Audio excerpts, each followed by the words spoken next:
Our next guest, Senator John Thune, Republican Senator. Senator, good evening. Thanks for joining us. Good evening. Hi, Dan. How are you? Hi, Amy. Good. How are you? Glad to see that you're there in Denver, out there in the spin room. Tell us, as somebody who is being tasked now to give the press the expectations, do you expect coming out of this debate that we're going to see Mitt Romney make some movement in the polls? Well, that would be great, Amy. I don't know the answer to that. I think a lot of it will depend on how things go this evening, but I do know that he approaches this debate, I think, very well prepared, but also very realistic that he's taking on an incumbent president. It's always very difficult to unseat an incumbent president, and knows full well that this is going to be an opportunity for him to get his message out in an unfiltered way, which I think the American people, now that they're starting to pay closer attention to this presidential election, are looking for the clear choice, I think, that's going to be presented to him this evening. And I hope that it's all said and done that Governor Romney will have had the chance to get his message out, talk about his vision for the future. And I think also point out how over the last 4 years President Obama has had a chance, but despite his best efforts, things have gotten worse for most Americans. And if you look at all the economic indicators, that's pretty clear. So this is an opportunity for Governor Romney to get his message across. I hope that we have a good debate this evening. We get a clear statement of the differences, and I think it'll become clear to the American people who the choice is in November. Senator, I would venture to guess that the odds are high that President Obama will bring up Mitt Romney's 47% comment, which created so much controversy. If you're advising Mitt Romney, how does he deflect the potential for repeated references to that 47%? I think, Dan, what he's got to do is acknowledge that wasn't stated, and I think he has in the best way.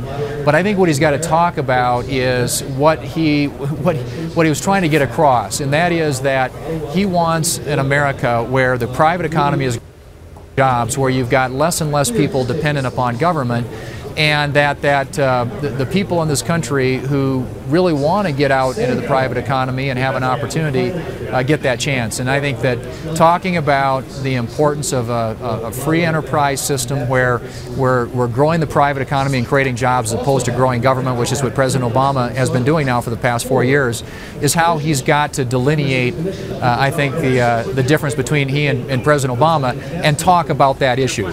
Because obviously that is something that will get brought up. I don't have any question that it will. I think he's got to be very forceful in describing what he would do if elected president, how he would use his skill set, his background, his experience in business to create jobs and give more people an opportunity in the private economy so they don't have to depend upon government. Senator, I want to ask you, though, when we're talking about the economy, it does seem that Americans, while they're certainly not happy with where things are, they're happier than they've been in quite some time. We've seen on the question of, do you think the country's headed in the right direction? We're at an all-time high since 2008. More people now feeling a little bit better about what they say, their optimism about the economy. So is the task now for Mitt Romney to actually run against what people see as an economy that's maybe getting a little bit better?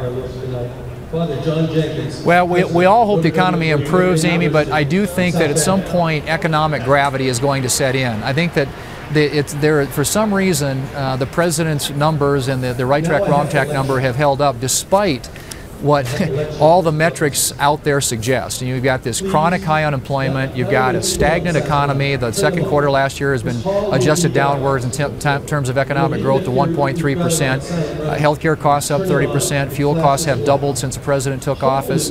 College tuition's up by 25%. And then you've got this massive debt that you're passing on to our children and grandchildren. That's the reality. And for some reason, that really hasn't hit out there, I think, with a lot of people. But I think that the debates are an opportunity to do that.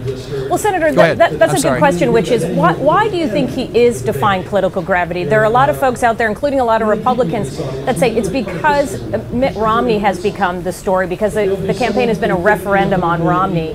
Why do you think that the president has been holding up in his numbers, even as the economic numbers continue to be not as rosy?